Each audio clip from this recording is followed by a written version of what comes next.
Today we're gonna show you how to transfer money from Gcash to Palawan Pay. First, make sure you have enough funds in your Gcash wallet to cover the amount you want to send. Launch the Gcash mobile app on your smartphone.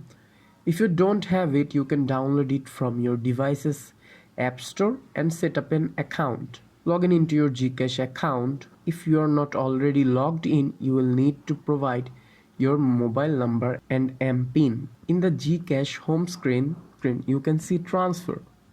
Just go there. Now here we have to choose Palawan Pay Bank. You can scroll down and here you can see Palawan Pay. Just click there. Now here you have to give some information. Enter your account name, account number and who you want to send. And mainly enter the amount. Review the details of the transaction and confirm it. Click to send money. That's it. Wait a confirmation message or notification that the transaction was successful. That's how you can transfer money from Gcash to Palawan Pay.